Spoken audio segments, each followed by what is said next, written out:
Thank you, Brenda, and good morning to all. Good morning. That was a good one. I hope everybody is ready to worship the Lord our God today. We do have the Lord's Supper. We have a communion service today. Makes our worship service, to me, even more special when we have an opportunity to do that. I would like to say that I'm welcoming everybody here on behalf of the session and Pastor Jim Mitchell. And the announcements are in the bulletin.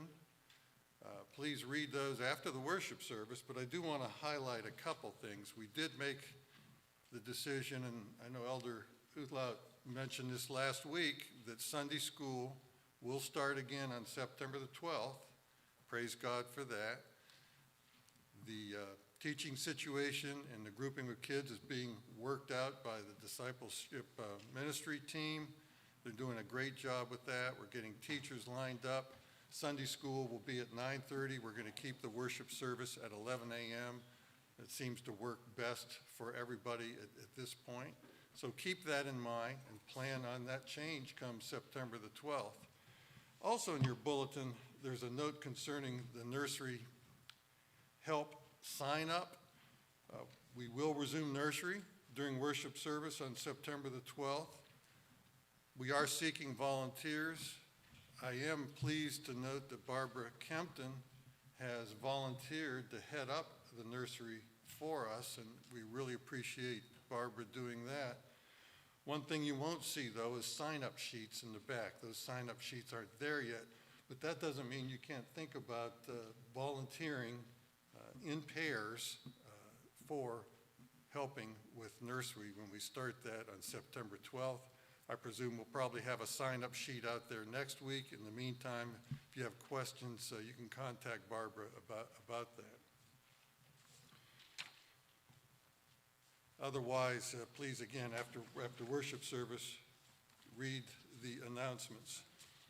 Before we begin our worship service, it is proper for us to take a deep breath and relieve ourselves of all the stresses that we carry with us. I do all the time, because we're about to worship the Lord our God and partake of communion. So we need to do that with the right mind and the right heart. So please take a few minutes to prepare your hearts to worship the Lord our God.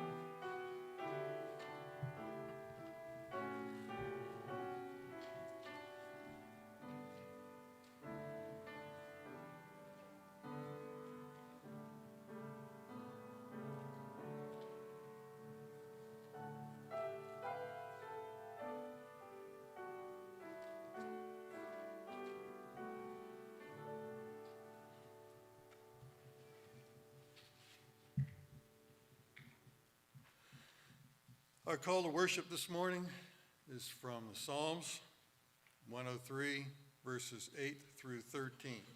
Hear the word of God. The Lord is merciful and gracious, slow to anger and abounding in steadfast love. He will not always chide, nor will he keep his anger forever. He does not deal with us according to our sins, nor repay us according to our iniquities. For as high as the heavens are above the earth, so great is his steadfast love toward those who fear him. As far as the east is from the west, so far does he remove our transgressions from us. As a father shows compassion to his children, so the Lord shows compassion to those who fear him. Praise God. Let us begin our worship for him by standing and singing a hymn of praise to Christ. It's number 3 in the blue notebook. The words are in your bulletin. Wonderful, merciful Savior.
Let us pray.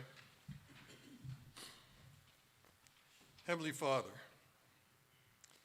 we stand here before you as creatures born with a sinful nature, helpless to save ourselves from our sin. But through your awesome love for us, you sent your only begotten Son to live the perfect life of obedience in order that he could die as the perfect sacrifice for the imperfect, as the sinless for the sinful. He followed the law perfectly to receive the merit necessary for us to receive the blessings of God's covenant. We thank you for your great love and mercy for us. We thank you for your amazing power and work in our lives. Through your grace, we have received the free gift of forgiveness, offered only through that perfect sacrifice of Jesus Christ. Help us to set our eyes on you afresh, to commit our lives to you, to be fertile soil for our faith to grow, and for our faith to be visible to the world. We pray that this service will truly be pleasing to you and show our thankfulness for your everlasting love for us. We ask this in the name of our glorious Savior, Jesus Christ, who taught his disciples to pray, saying, Our Father, who art in heaven, hallowed be thy name. Thy kingdom come, thy will be done, on earth as it is in heaven. Give us this day our daily bread, and forgive us our debts, as we forgive our debtors. And lead us not into temptation, but deliver us from evil. For thine is the kingdom, and power, and glory forever. Amen. Please be seated.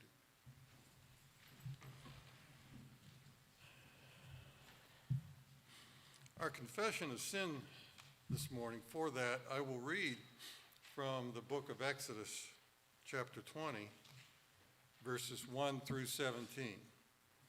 The Ten Commandments. The Ten Commandments, the eternal moral values of God that transcend the Old Testament and the New Testament. Those same Ten Commandments that Jesus kept perfectly. Hear the word of God.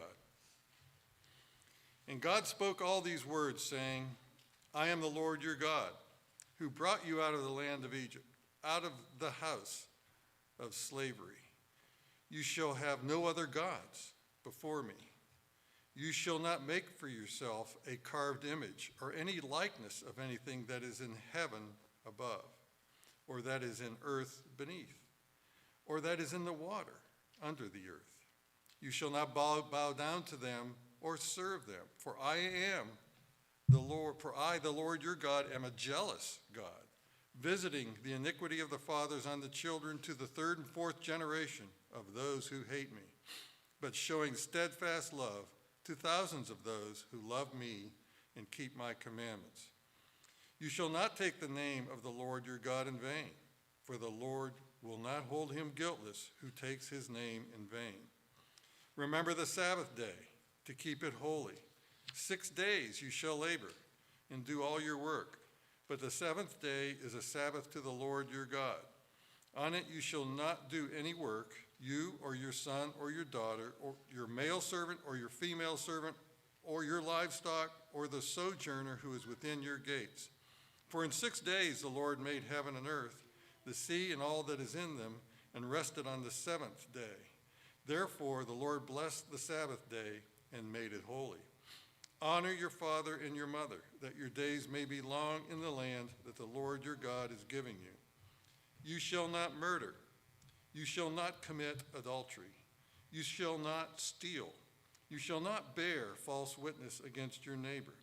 You shall not covet your neighbor's house. You shall not covet your neighbor's wife, or his male servant, or his female servant, or his ox, or his donkey, or anything that is your neighbor's. Keeping in mind that we were hopelessly lost in our sin, except for the perfect sacrifice of Christ, let us take a few moments then for silent confession of our sin.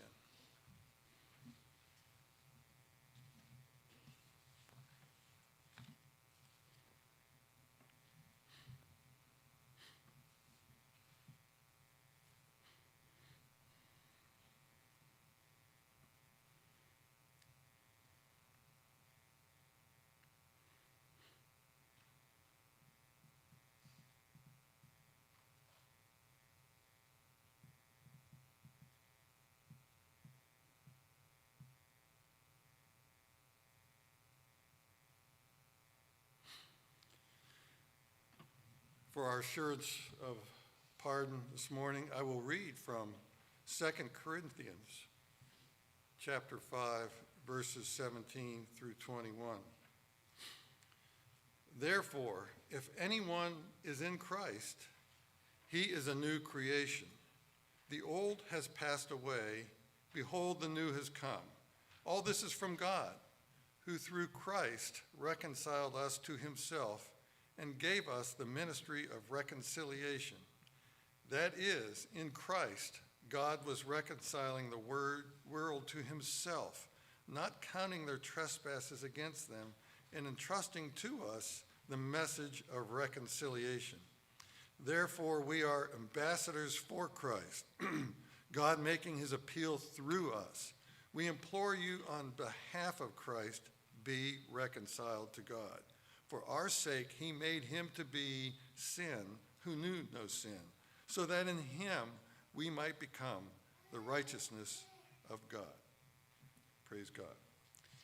For our confession of faith, if you would, please stand. And we will read our confession of faith together. It's adapted from the Westminster Confession of Faith, 11.3, of justification. Let us read together.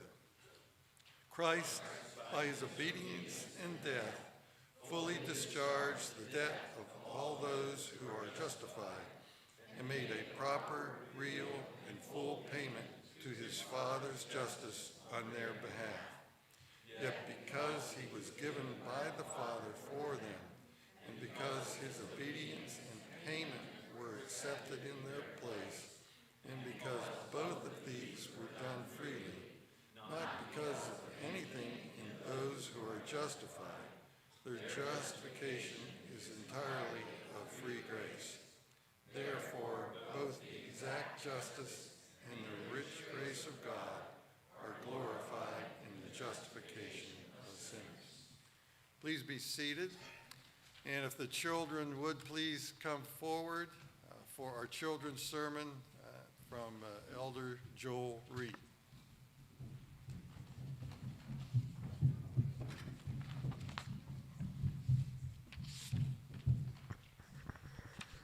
Good morning. So, in our reading today, you're going to hear, if you, O Lord, should mark iniquities, O Lord, who could stand? Now, what that's saying is we all sin. We all do things that are wrong. Have you ever seen your parents put up a picture, put a nail in the wall and put up a picture? What's fun is when you get ready to leave that house, because you take the picture off the wall and you pull the nail out, and there's a hole in that wall that has to be fixed. Now, some people will just paint over it. And do you know what happens? Eventually, that hole opens back up because the paint wears out. You have to actually take putty, fill it in, and then sand it to make it nice and smooth, and then cover it up. Because of what Jesus did on the cross, he fixes us who are that wall with that hole in it because of the sin that we do. Jesus took and fixed that hole for us so that we could spend life eternal with God. Because God is holy. He's perfect. He cannot stand where sin is. Because of what Jesus did, we're able to stand before God that we wouldn't be able to do on our own. Let's pray. Dear Heavenly Father, we do thank you that you sent your Son to die on a cross and rise triumphantly again, paying the price of sin for all of those you have chosen to be yours, not because of what we did, but because of what he did. In Jesus' name we pray. Amen.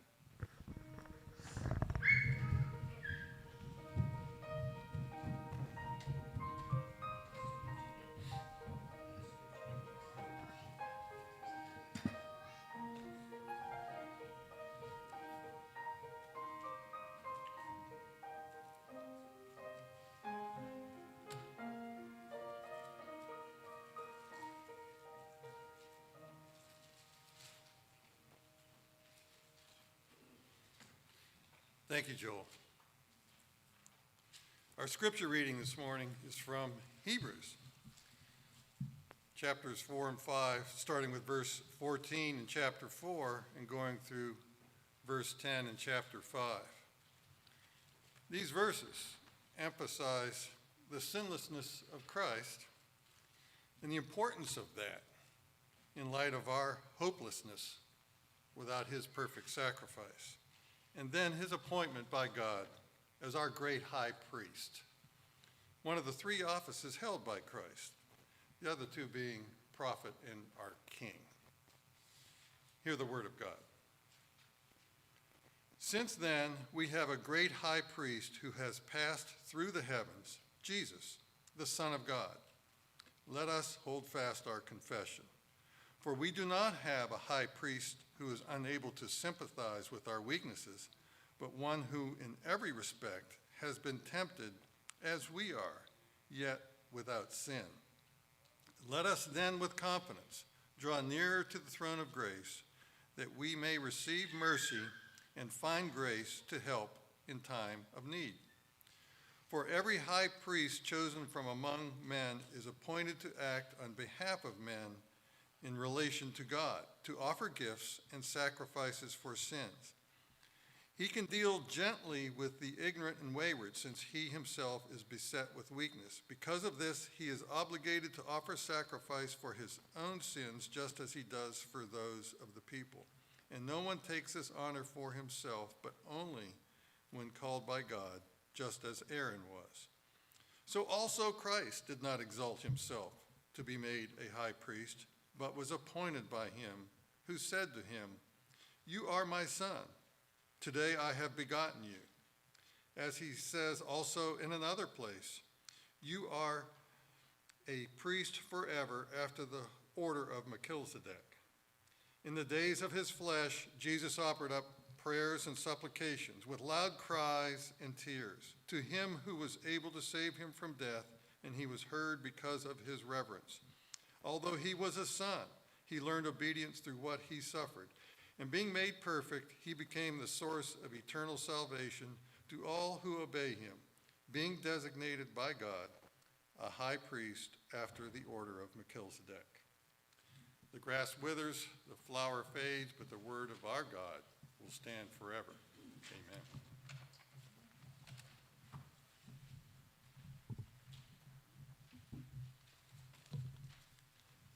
Let us go to the Lord once again in prayer. O Lord Jesus, our prophet, priest, and king, you have truly spoken to us the words of eternal life. You have shown us the way, and you are the one who has laid down your own life to call sinners your friends. Oh, what grace, what abounding grace this is, what plenteous salvation you have offered, and that you would even adopt us and reign over us as our king and secure for us an eternal kingdom where you are, so we will be also one day, and one day soon. We ask, Lord Jesus, in this world where so much is wrong, that you would help us to keep our eyes fixed upon you, to know that you are the author and finisher of our faith, and to know that the work that your Spirit has begun in our hearts will be completed, and to take courage, to take heart. Father, help us as you guide us, as you shepherd us as a people towards home, towards a new heavens and new earth where every tear will be wiped away and all things made new, where your salvation in the Lord Jesus Christ will be complete. Even as you shepherd us toward that better land, may we use the gifts and talents that you have bequeathed from on high. May we use our time and our treasure for the building up of your kingdom. Father, I thank you for how you have carried us through this time of pandemic, worldwide pandemic, how you have kept us safe physically thus far, how you have enabled us to continue to learn of your word and fellowship with one another despite many challenges. And we pray for the future that you would, on the worldwide stage, keep the virus at bay from becoming an issue again. And Father, give us wisdom as we seek to lead. I thank you for the elders that you've called to be under shepherds with a heart like Christ. And I thank you for their character and ask that you would guard them and protect them and in their lives, and particularly as they make decisions regarding your flock. Lord, I thank you for our deacons and those men who you've called to this office, who selflessly serve others, who you have given a heart for mercy ministries. Please guide and sustain them in that ministry. And as a church, help us, even as we seek nursery workers and volunteers and look forward to the teaching of Sunday school again. And we continue to ask your blessing, even as you have blessed, Lord, our youth group greatly. We ask that you would continue to bless those young people and draw them closer to yourself and enable their fellowship with one another to be glorifying to you. And we thank you, Father, for all that you have done in the past at Scots Kirk, as we think about how you brought this from a church plant and meeting in various places to this building we have now. We think about what we may see you do in the future, if you are willing to bless us, Father, that we remember your covenant faithfulness and your goodness, and we trust in you. Guide us as the next steps become apparent. Thank you, Father, for reigning over the whole world in truth and in justice.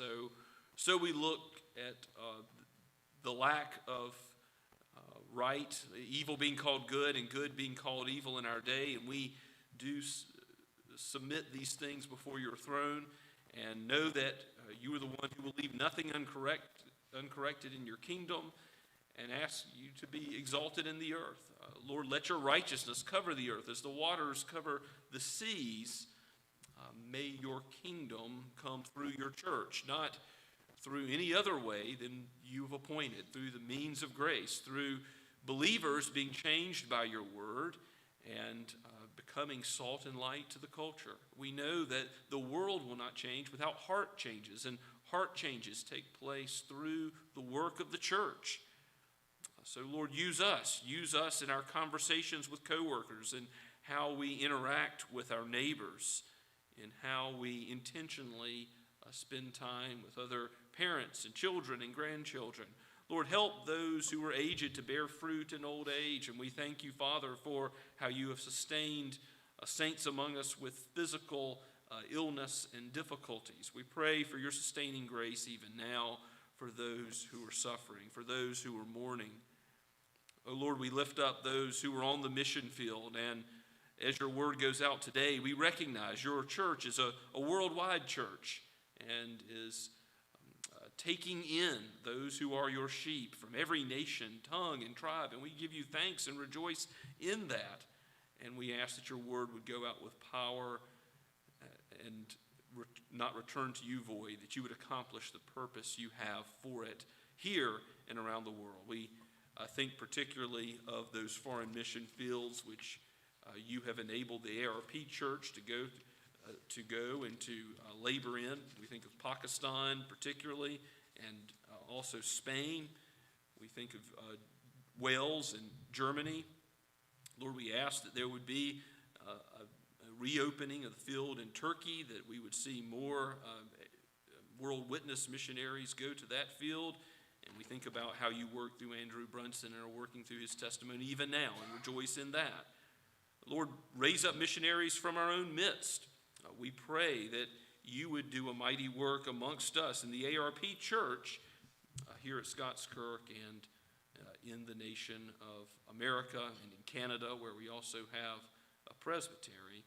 Raise up those who will labor and put their hand to the plow to preach your word. Bless those who are in school as they think about summer school or returning to school in the fall. Bless, Father, those in the medical field and first responders. We pray that you would sustain them both physically and spiritually. We think of the mercy ministry that goes on to Hope's House and the Home of Hope Men's Shelter also in our area. We thank you for the work of the Low Country Pregnancy Center and pray that you would bless them. Lord, we pray for the Leidies and ask that you bless Tristan and Amanda and the child in Amanda's womb. Give this one safe delivery And also, Lord, we think of that life which is ahead, that you would bless and keep them and guide them into the knowledge of the Lord Jesus Christ, to live for him. Now prepare our hearts for the table. As we come to your word and to your table today, we know that we are sinners and that you are holy, you are righteous, you are good, and we are not. But Father, we thank you for our elder brother, the Lord Jesus Christ, the one mediator between God and man, the one in whom we have righteousness, credited rightly to our account because of what he has done in voluntarily laying down his life. And we praise you and thank you for this salvation. And all this we ask in his holy name. Amen. Let us continue to sing God's praise, Rock of Ages, Cleft for Me, which is hymn number 500 in the Trinity hymnal and also printed in your bulletin.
Let us pray. O Father, Son, and Holy Spirit, even as we think about how your love and care extend through this life and through that last dark valley of death, we remember that your promises are true, that as you have helped saints of old, Abraham, Isaac, and Jacob, and all of your people, Israel, and the church after the coming of the Lord Jesus Christ, and the worldwide church today, even as your gospel goes to the ends of the earth, you are with your people. Your Spirit inhabits our praises, indwells us. The Lord Christ is reigning as you build your church. And so we give you thanks that we are yours. You are our God, and we are your people. and surely you will shepherd us all the way home. Now give us courage to run the race set before us, not looking at what is behind, but straining on towards the upward call in Christ Jesus. Take these tithes and offerings, use them for your name to be glorified in the earth. Use our very lives that your name would reign supreme. We pray this in Christ, our Lord and our Savior. Amen.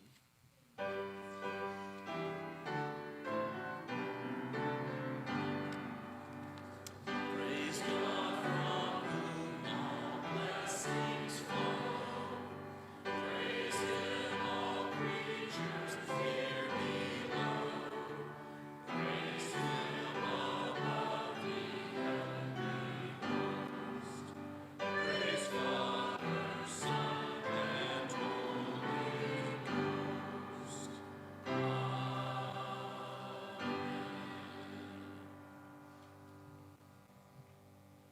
Please be seated and take your copy of God's Word and turn with me to Psalm 130. Psalm 130. This psalm is appropriate for this Sunday when we will go to the Lord's table and think about the wonder of the gospel, how the pain that Christ experienced is the joy for his people. So it is a bittersweet celebration and remembrance of Christ, even as he comes and reigns over us and uses this sacrament to strengthen our faith in helping us to understand the depth of his love for us. This is a psalm of ascents. We don't know the human author, but we do know it was breathed out by the Holy Spirit for each of us today. Let us give our attention now to the very word of God. A song of ascents. Out of the depths I cry to you, O Lord. O Lord, hear my voice. Let your ears be attentive to the voice of my pleas for mercy. If you, O Lord, should mark iniquities, O Lord, who could stand? But with you there is forgiveness, that you may be feared. I wait for the Lord, my soul waits, and in his word I hope. My soul waits for the Lord, more than watchmen wait for the morning, more than watchmen for the morning. O Israel, hope in the Lord, for with the Lord there is steadfast love, and with him is plentiful redemption, and he will redeem Israel from all his iniquities. Let us pray together. O Holy Spirit, it is your glorious task to show us Christ in the Word. Let us see clearly today our own inability and his full and complete righteousness and his full and complete atonement in our stead. And let us behold the love which you have shown, O Father, in giving us your only beloved Son, so that we would live in a way that befits those called out of the depths of the grave, called out of deadness and sin to new life, everlasting life, abundant life in Christ. For we pray this in his holy name. Amen. Well, this is a psalm of ascents, as there's a large section going from Psalm 120 to 134 of psalms which were sung as the people of God would march to Jerusalem. The scattered, devout Jews would come to worship, and looking towards the hills, going towards the place where God dwelt in a special way, in the temple, they would sing these psalms together on that journey. So there is a movement upward, literally, as God's people physically traversed, ascending to the holy city of Mount Zion, the subject of our psalm last week. Now, this psalm also has a poetic ascent to it, because it begins with the psalmist crying out from the depths, or the word here could be translated watery depths. And in the Hebrew mindset, what did the water most often symbolize? Chaos, death, the grave. The Hebrews were not, on the whole, a seafaring people. They were outdone by other nations, even though they're on the Mediterranean Sea. And it was an unknown and scary place. You think about what it would be like to be underwater with no breath, thinking only of drowning. That is the type of cry that comes out in verse 1, out of the depths. And we're going to see what is the concern for the psalmist. It's not a physical threat of death, perhaps, but it is a mourning, a crying out over his own sin. There's a need for forgiveness. There's an acknowledgement that there's deadness in sin, that there is a hopelessness in this life, because if God should count everything that we've done against us, we're in real trouble with him because of his goodness, because of his holiness, because of his righteousness. The psalmist cries out of the depths, I cry to you, O Lord, using God's covenant name, remembering his covenant faithfulness, that he is the great I am. O Lord, hear my voice. Now, he knows that God hears. We read in the 139th Psalm about how whether we go to the heights of the heaven or the depths of the bottom of the ocean, the watery depths, where God is there. There is no escaping from his spirit. The psalmist knows that God is everywhere present and omniscient as well. But he says in verse 2, let your ears be attentive to the voice of my pleas for mercy. Now we know that God doesn't have literal ears. This is anthropomorphic language. This is language where it gives God a human attribute, metaphorically, to talk about how desperately he wants God to hear, not only to be present and to know what he's saying, even as God hears the prayers of all people around the world simultaneously. He's able to do that because of his great power and might and omnipresence. But to respond, to give an answer to the one who cries out, as we'll see, over their sin. Look at verse 3. In verse 3, we get a sense of what is the watery depth that the psalmist is in. If you, O Lord, should mark iniquities, O Lord, who could stand? If any of us had our life gone through in detail and God to look at it, every time we've disobeyed our parents, so what child has not taken out the garbage or unloaded the dishwasher or cut the grass when they should have? Which of us can say we've never taken the Lord's name on our lips in vain, not meaning every word that we're saying, even as we're speaking about God or to him? Which one of us has never had a hateful or lustful thought or lied? Which one of us has never coveted, wanted something that belonged to someone else, and therefore broken the law of God? Which one of us has never misused a day when we ought to have been working hard, or we ought to have been resting on the Lord's day? Which one of us has worshiped God aright? Which one of us has glorified God with all of our heart, mind, soul, and strength every second of every day, perfectly loving our neighbor as ourselves? See, this is the problem the psalmist is presenting before God. And this is Luther's issue when he contemplates as a monk studying the righteousness of God. He thinks, I am undone. I am in despair because I'm thinking about how holy and righteous and good God is, and knowing that I don't meet that standard. That is the problem of humanity, that we don't measure up to God's perfect standard. Now, this psalm has a movement, I told you, from despair, from the depths, to somewhere else, to glorifying God for his salvation, his plenteous redemption, his work through the Lord Jesus that will address this despair. But the psalmist isn't there yet. He's asking the Lord who would stand if iniquities were marked. If he weighed our lives in the balance, we would be found wanting. That's the important thing to take away from verse 3. But then look at that great adversative conjunction at the beginning of verse 4. The adversative conjunction is the word but.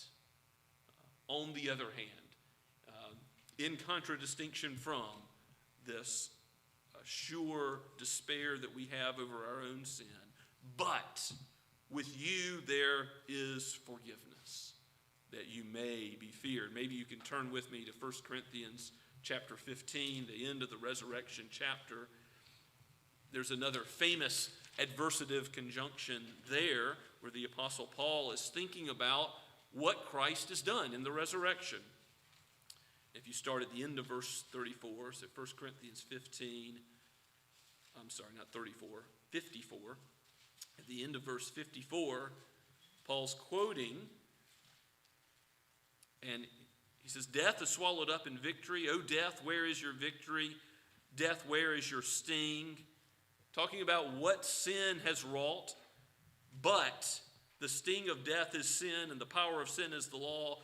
Verse 57, "But thanks be to God, who gives us the victory through Jesus Christ." So there is the solution to sin and death. But thanks be to God, who gives us the victory through Jesus Christ. There is forgiveness, and that forgiveness comes through Christ, comes through the Messiah.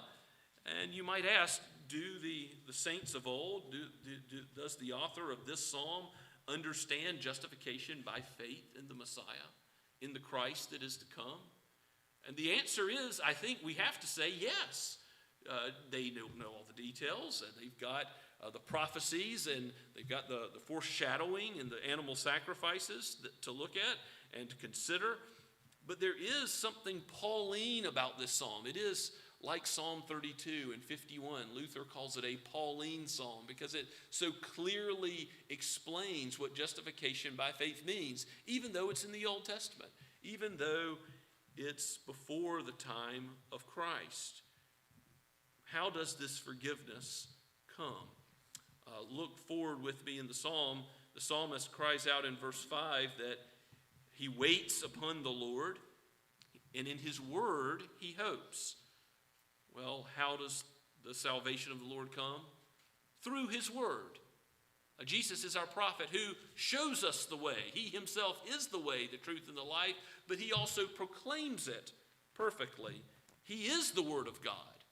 Salvation comes through God's self-revelation of himself. And yes, the psalmist waits for the Lord. His soul waits more than the watchman for the morning. Repeated, a little poetic emphasis here. More than the watchman for the morning. A watchman is really glad to see the end of his shift when he's gone all night.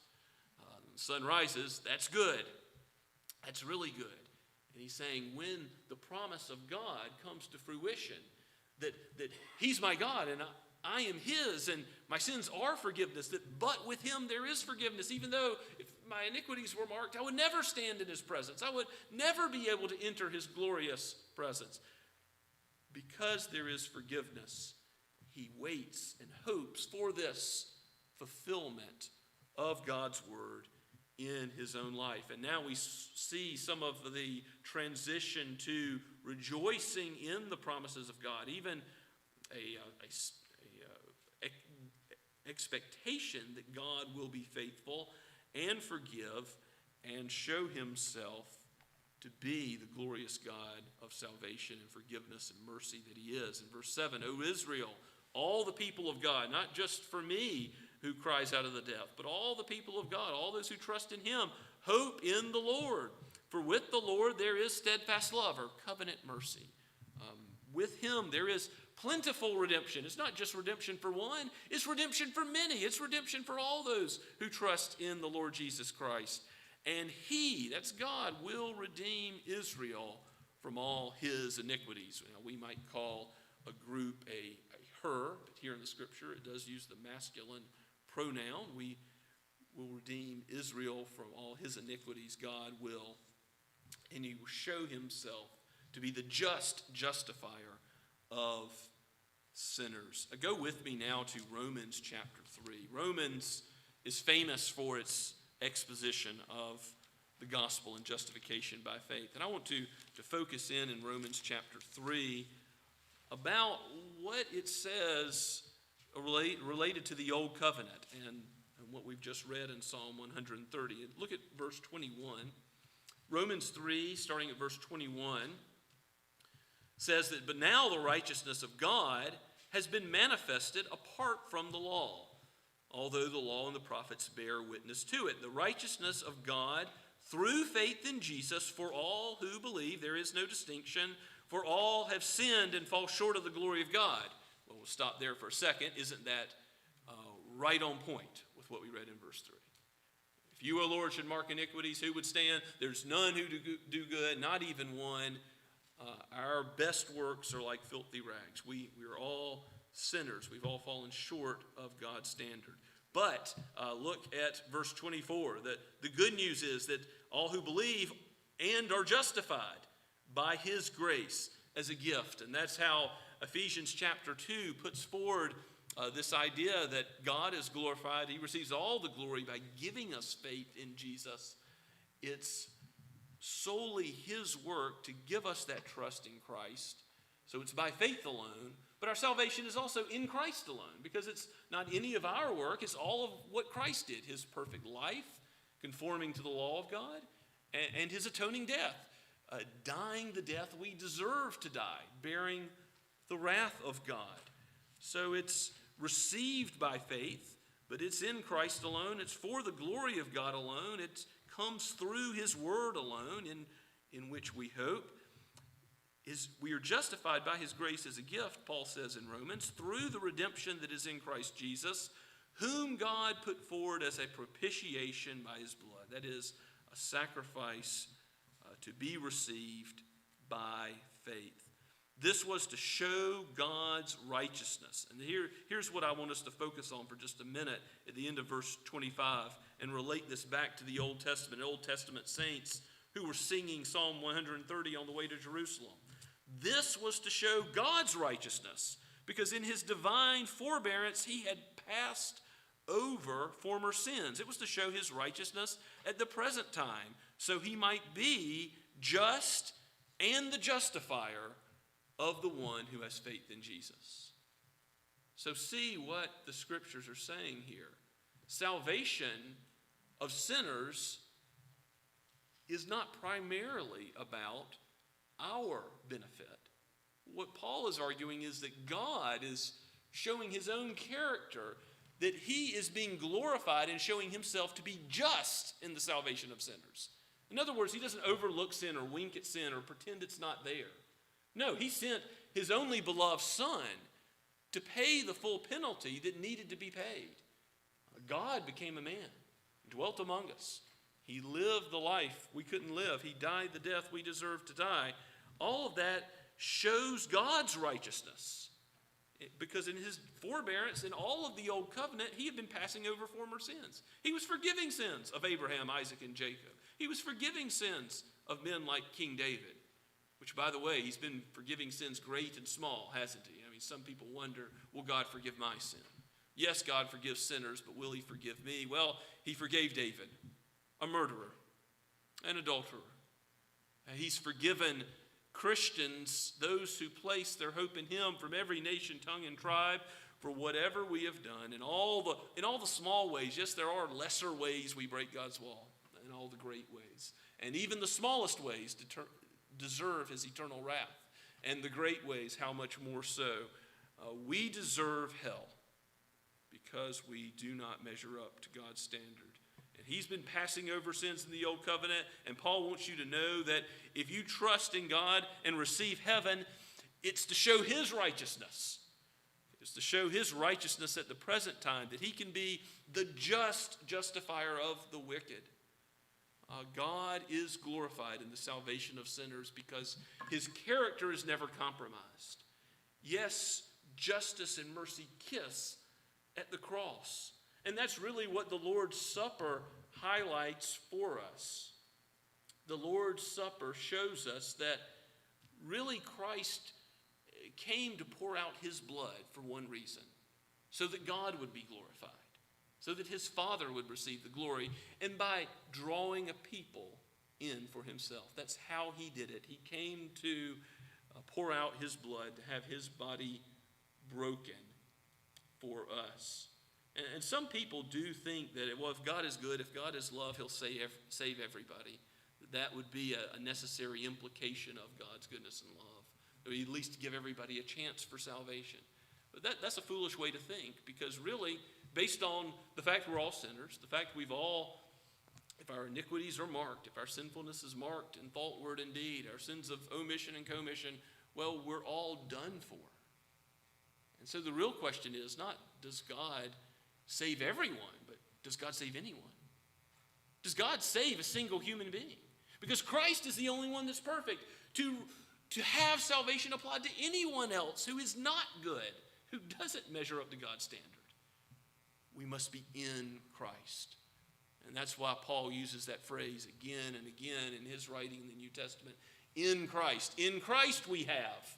And you read in Ephesians 1 how we were predestined in Christ to receive his love, to receive all the benefits of Christ's kingdom. That is only when we're in him by faith, this gift that God gives to his people, to receive the benefits of what the Messiah has done. And so I ask, before we come to the table, have you cried out of the depths to the Lord over your own sin? I mean, do you say, not just I'm a sinner in general, but here are sins which I've committed, oh God. I turn from them, I repent of them, and I trust in your Savior, the Lord Jesus, to pay the penalty that I should have paid. If you look back in Psalm 32, you see something of the blessing of forgiveness, and how David, thinking about his great sins before the Lord, praises God, ascends out of the depth, as it were. Read the first 5 verses of Psalm 32. Blessed is the one whose transgression is forgiven, whose sin is covered. Blessed is the man against whom the Lord counts no iniquity. Doesn't mark your sin down to hold it against you. In whose spirit there is no deceit. For when I kept silent, my bones wasted away through my groaning all the day long. When I didn't confess sin, it was bad. For day and night your hand was heavy upon me. My strength was dried up as by the heat of summer. Selah. And then look at verse 5. I acknowledged my sin to you, and I did not cover up my iniquity. I said, I will confess my transgressions to the Lord. And what did God do when David clung to the promise of his word? You forgave the iniquity of my sin. Glory of glories, plenteous salvation. God is glorified in letting there be forgiveness. Now think about how difficult it is when a human being holds something against you just for a little while. They won't forgive a sin. It hurts, doesn't it? It's painful to endure someone not forgiving you, holding something against you. But here's the eyes of the only one that ultimately matter. This is Almighty God, our Creator, and the one with whom we will have business on the day of our death. When we stand before his throne, will he hold our sin against us? He will, because he is just, unless we are found justified in the Lord Jesus Christ. Either our sin will be on our own selves, and we will be accountable to the Almighty God, or we will be found in the safe refuge under the shadow of the wings of the Most High because of what Jesus has done. With him there is forgiveness. Put your trust in him. Hope in him, people of God. Give this hope to the world. Here is how to be a city set on the hill. Here is how to live a life that glorifies him by always trusting, clinging, hoping in God's beloved Son. His blood is sufficient to cleanse us of all of our sin. Let's pray together. Father, we give you praise for your word, for the forgiveness we didn't deserve, but that you so richly lavished. We thank you for how it's foretold, for how it's foreshadowed, and for how we live in a time where the reality is before our eyes. Christ is reigning. He is building his church. He has given us the sacrament, and he is present with us. He is present where 2 or 3 are gathered in his name.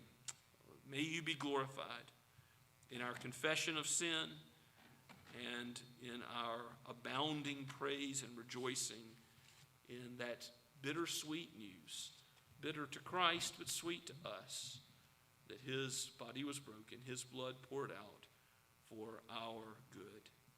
We thank you and bless you in Christ's name. Amen. Now let us prepare for the Lord's table, even as we respond to the word of God together. Let us sing the first two verses of O Sacred Head, Now Wounded, hymn number 247.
Please be seated.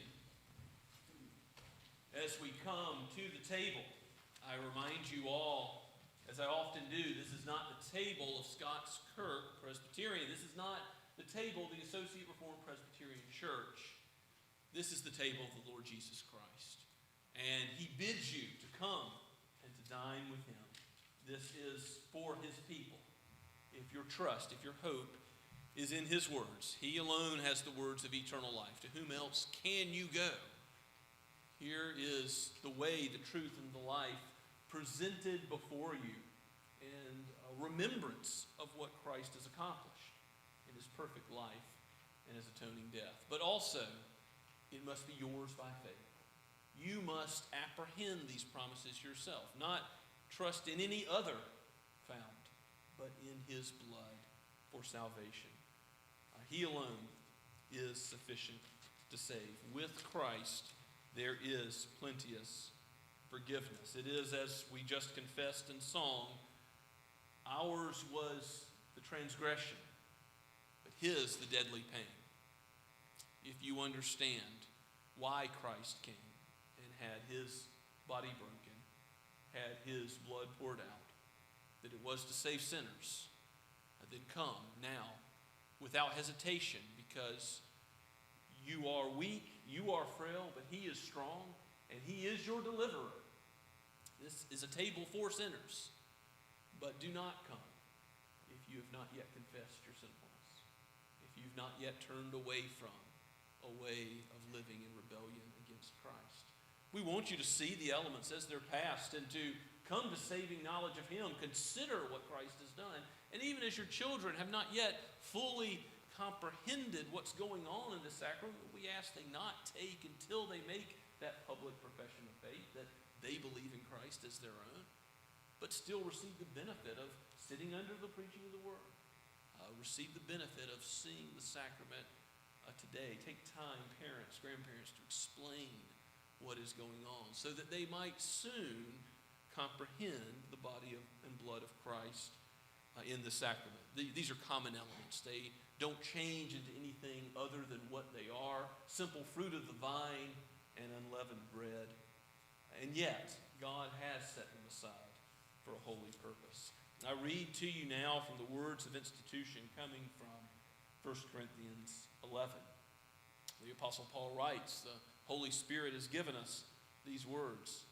For I received from the Lord what I also delivered to you, that the Lord Jesus, on the night when he was betrayed, took bread, and when he had given thanks, he broke it and said, "This is my body, which is for you. Do this in remembrance of me." And in the same way, after supper, he took the cup, saying, "This cup is the new covenant in my blood.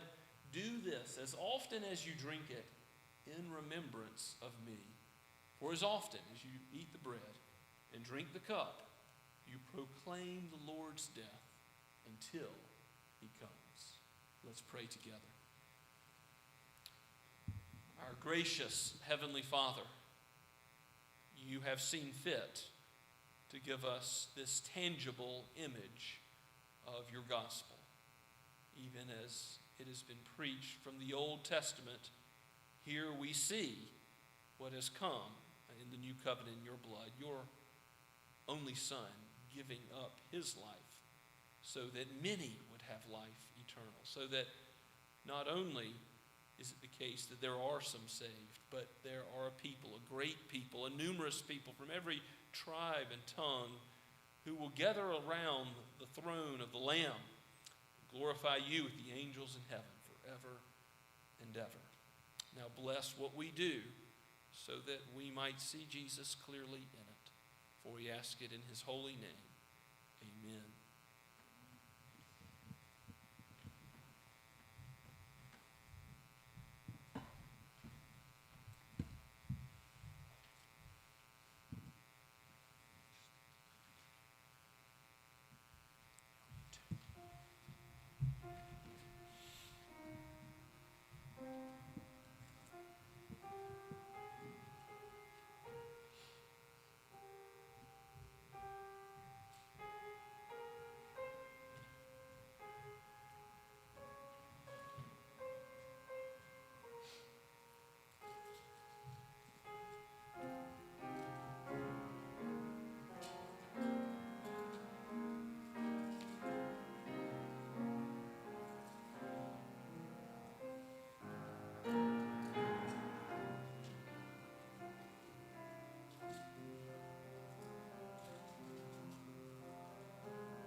Even as we have already prayed this morning, as Christ taught us to pray, forgive us our debts. We can know that if our trust is in the Lord and Savior Jesus Christ, The debt is paid, the price in full. It is finished. It is accomplished. You are forgiven, child of God. Eat and be glorified, and glorify the Lord.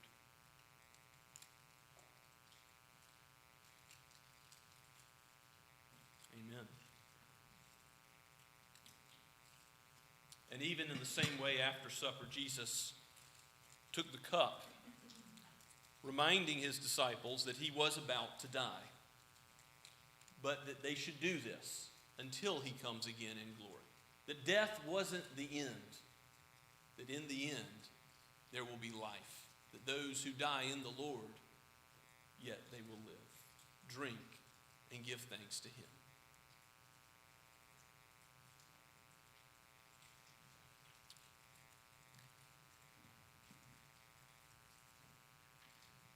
Let us pray together. Oh, gracious Lord, we thank you for this meal. We thank you for the gospel, for its truth. Help us to mourn our sin and to rejoice in our Savior. And let that rejoicing extend forever and ever to the praise of your plenteous redemption, your abounding grace. We pray in Christ's name. Amen. Now let us stand and sing that final verse of O Sacred Head, now wounded together.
May the Lord bless you and keep you. May he cause his face to shine upon you and be gracious to you. May he lift up his countenance upon you and give you his peace now and forever. Amen and